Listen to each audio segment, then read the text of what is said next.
Paren al mundo que me quiero bajar, cantaba Miguel Ríos hace pues un par de décadas y la verdad nada describe mejor el estado de ánimo en el que me encuentro a partir de que arrancó este año y a ver si pues crece mi incertidumbre, mi ansiedad, mi preocupación o me tranquiliza esta mesa.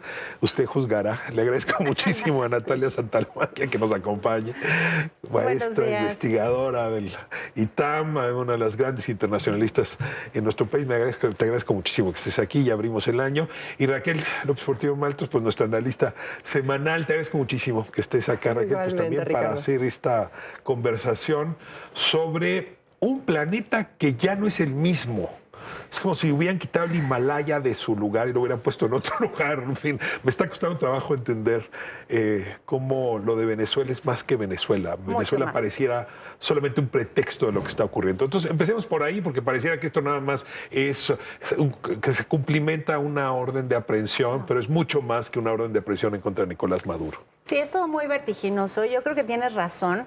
A ver, durante el siglo XX, después de la Primera Guerra Mundial, se trató de construir un orden internacional distinto. No les funcionó muy bien porque llegamos a la Segunda Guerra Mundial, pero había la idea de la Sociedad de las Naciones, de tener unas reglas del juego internacional que evitaran el uso de la fuerza, etcétera. Después, la Segunda Guerra Mundial finalmente fue el empujón para construir un orden en el cual hubiera algunas reglas, como por ejemplo, la soberanía de los estados se respeta, la integridad territorial de los estados es un derecho, las potencias tienen que tener cautela cuando ejercen su poder y seguir ciertas reglas. Yo creo que definitivamente lo que vimos, primero con la invasión de Rusia a Ucrania, hay que decirlo, porque este desmoronamiento de las reglas empieza por esa invasión, una guerra de agresión imperial, y ahora Estados Unidos termina por demostrar que está en la misma sintonía y que está dispuesto a hacer valer aquello que en el siglo XIX se consideraba la regla del juego normal, que es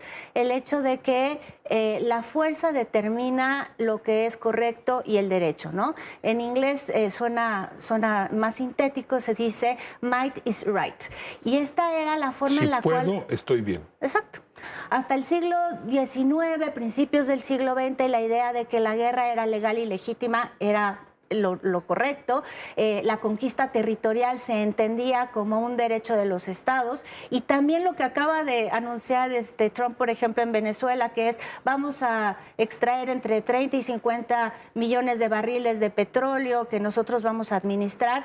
Eso formaba parte de las reglas del juego internacional también. Una vez que uno ganaba por medio de la fuerza, tenía derecho y nadie cuestionaba la posibilidad de extraer los recursos de otro estado. La ley del más fuerte es la única ley válida el día de hoy. Así es, la ley del más fuerte y un poco también la ley del garrote, ¿no?, que usó Estados Unidos también durante muchos años.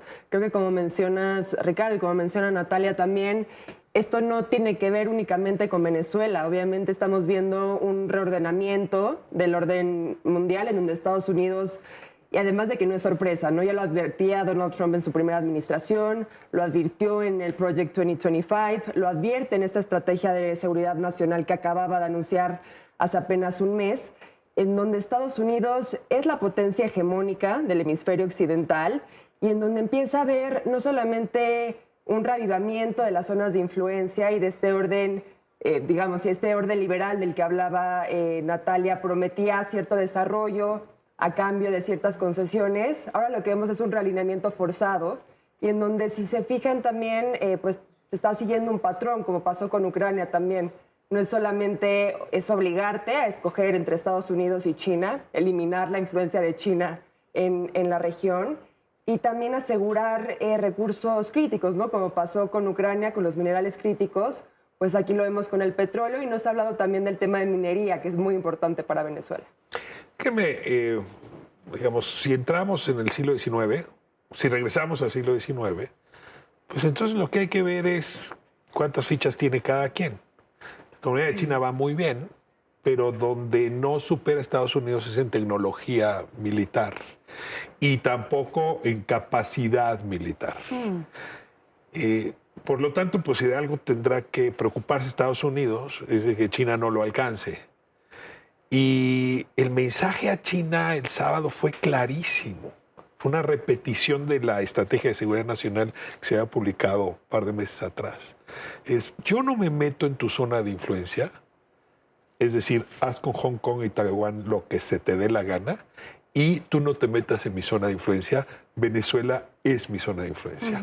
A ver, sí hay reglas, nada más que son nuevas. ¿Cómo se esperan ustedes este reacomodo? Pues entre los dos titanes. ¿Y cómo está reaccionando China frente a estos hechos? Sí, me parece que la primera administración Trump había planteado con China una estrategia de competencia estratégica entre potencias, y en esta administración ya es distinto, es el acomodo. Es la coordinación entre las potencias, como muy bien decía Raquel, en respetar las esferas de influencia de cada uno. Sin embargo, me da la impresión de que Estados Unidos está dispuesto todavía a jugar un poco en incidir en Europa e incidir en el este de Asia. Sí existe todavía una idea de que son capaces de disuadir ciertas acciones que no les convengan a ellos en esos escenarios más lejanos. Me está costando trabajo ir a China. Yo normalmente leo el Global Times, que es este periódico para Occidente que lleva la línea, no diría editorial, la línea política del Partido Comunista de Xi Jinping. Hoy el editorial es un editorial muy interesante, porque lo que hace China es abogar por el sistema de Naciones Unidas, ¿no? Por los tratados, por regresar a un acuerdo de entendimiento y de paz, y advierte cómo Estados Unidos lo está rompiendo. No es un discurso tronante, no es un discurso desafiante, es más bien institucional, pero pues a China también estará suponiendo que le conviene este arreglo. Puede mañana ir por Taiwán y nadie le tendría que decir nada. ¿Cómo estás oyendo tú al otro gigante? Creo que hay dos capas, ¿no? Por un lado, la parte interna, que sin duda esto, no que necesitara China de este pretexto de esta incursión de Estados Unidos en Venezuela para tomar Taiwán en dado momento. Recordemos que lleva haciendo ejercicios militares durante meses, pero creo que es importante ver la narrativa que está siguiendo, y no solamente en lo político, también en lo comercial China. China, cualquier cuestión arancelaria lo está llevando a la Organización Mundial del Comercio, una organización que está completamente congelada y cuyo liderazgo también pues, ha sido bastante cuestionado porque no resuelve pues, los problemas económicos que estamos enfrentando actualmente. Y me parece que China está jugando este doble papel que lleva desarrollando además a través de su diplomacia durante años, en donde se está posicionando pues como el gigante diplomático, como quienes siguen las reglas, a pesar de que sabemos que internamente puede operar de forma distinta. En la relación con Estados Unidos me parece que ocurre algo medianamente similar. Obviamente es una relación con tensiones y distensiones, que me parece que ahorita, al menos de momento, han encontrado un statu quo que les funciona en términos de tecnología, en términos de soya, por ejemplo. Entonces, leía también un análisis recientemente que decía este término de taco, ¿no? De Trump always chickens out, que Trump siempre se acobarda, que aplicaba con todos, inclusive con China, pero que con América Latina, incluso la Casa Blanca pues sacó en sus redes sociales este término de FAFO, que es fool around and figure it out, ¿no? O sea, juega con nosotros y te las vas a ver. O sea, Trump no se raja, que es un poco el argumento del sábado. Con China sí, pero porque han alcanzado ese entendimiento. Ahora, hay una cosa que China sabe muy bien, que Xi Jinping va a estar en el mundo gobernando China en 3 años y Donald Trump no. Yo me pregunto si esta estrategia de apostar por las instituciones internacionales no tiene que ver con saber que en el mediano plazo el liderazgo se gana así. Pero déjenme ahora, ya lo fijaba el tema en Natalia en ese momento, hablar de Europa, porque allá aparece Groenlandia como el elefante en la mesa, no sé cómo llamarlo, como la isla en la mesa, ¿no? Según yo, Groenlandia era Europa, pero parece que en Estados Unidos ahora piensan que Groenlandia podría ser Estados Unidos por la vía de una compra, como compraron Alaska, o por la vía de una incursión militar como la que hicieron en Venezuela. Y desde luego del otro lado de Europa, sorprendido de ver este retrasado de fronteras, y el desafío es fuerte, es decir, tú vas en tercer lugar y no me importa pelearme contigo, a menos que Ucrania se nos vuelva un tema que tratemos de forma distinta. Entonces, Groenlandia y Ucrania se vuelven las monedas de cambio entre los europeos y Estados Unidos. ¿Cómo están leyendo este otro conflicto? Primero, qué notable el papel tan disminuido que tiene ya Europa en el mundo, ¿no? Es muy impresionante cómo la capacidad de incidencia y de influencia en los asuntos globales ha disminuido a una mínima expresión respecto al pasado. Estaba yo pensando, por ejemplo, frente a lo de Venezuela, los europeos es que no reaccionaron. España se sumó a un comunicado con México, Brasil, Uruguay, Chile, pero los europeos fueron absolutamente tímidos, supongo que guardando sus fichas ante otros embates que les tocarían a ellos. Y ya vino, que es Groenlandia, precisamente que tú has planteado.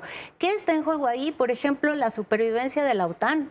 El Reino de Dinamarca ha puesto sobre la mesa la idea de que esto no debería estar ocurriendo porque Groenlandia, que forma parte del reino, también está dentro de la Alianza Atlántica y por lo tanto Estados Unidos no debería preocuparse por la defensa de ese territorio ni por el acceso a las bases militares que de hecho existen allí y que en realidad el statu quo le funciona a Washington. Este es el argumento que están poniendo y de todas maneras, digamos, lo que está poniéndose sobre la mesa es que actuar sobre Groenlandia es la implosión de la Alianza Atlántica. Déjeme cerrar con el tema obligado. México. Sí. Stephen Miller fue el que más abogó porque hubiera intervenciones militares en México en contra del crimen organizado. No lo logró, se unió a Marco Rubio y entonces incursionaron en Venezuela. Nuestra situación está peor que el siglo XIX.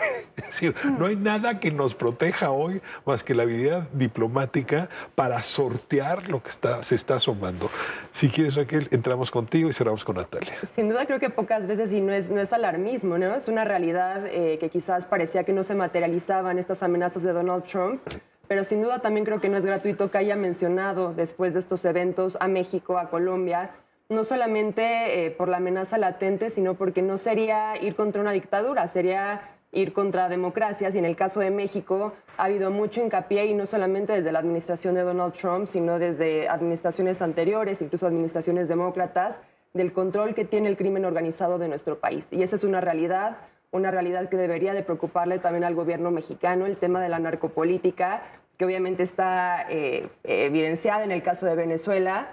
Pues es un tema que pueden, si lo tomaron en Venezuela, lo pueden tomar aquí. Obviamente hay diferencias geopolíticas, hay diferencias comerciales, hay diferencias de todo tipo, pero creo que la realidad de la amenaza se volvió mucho más real a partir de lo que ocurrió este fin de semana. Las venas abiertas de México que pueden infectarse con el belicismo estadounidense. Sí, nunca subestimar todo lo que se dice desde la Casa Blanca, pero sí también hay que pensar que los cálculos que hace Washington con respecto a México siempre son distintos que con respecto al resto de América Latina. Hay no solo 3.000 kilómetros de frontera, sino 2 millones de kilómetros cuadrados de territorio y 130 millones de personas. Entonces, la posibilidad de un ataque armado y sobre todo estratégico, con drones, no una invasión, eso sí lo veo absolutamente lejano. ¿Una incursión para venir a detener a Nemesio Ceguera? Una incursión. ¿La ves imposible? No, no la veo imposible. Lo que quiero decir es que el cálculo es distinto porque a Estados Unidos le importa mucho la estabilidad política de México y una incursión que debilite al gobierno en turno es una incursión que puede también afectar los intereses estadounidenses. Y esto lo digo no necesariamente porque estén de acuerdo con el gobierno de Sheinbaum, aunque el gobierno de Sheinbaum, hay que decirlo, ha cooperado en los 3 grandes temas que le interesan a Estados Unidos: comercio, seguridad y migración. Pero desestabilizar ese gobierno no está en su mejor interés. ¿Por qué sacan el tema de tiro por viaje? Porque me parece que es la manera de mantener la presión para que la agenda mexicana siga respondiendo a las demandas que ellos ponen sobre la mesa. Entonces siempre estará ahí la espada de Damocles. Mira, esto último con todo y espada de Damocles me deja más tranquilo que como estaba antes de conversar con ustedes. Les agradezco muchísimo estupendo análisis aquí a Ras de Tierra. Natalia, muchas gracias. Encantada. Raquel, muchísimas gracias. Muchas gracias.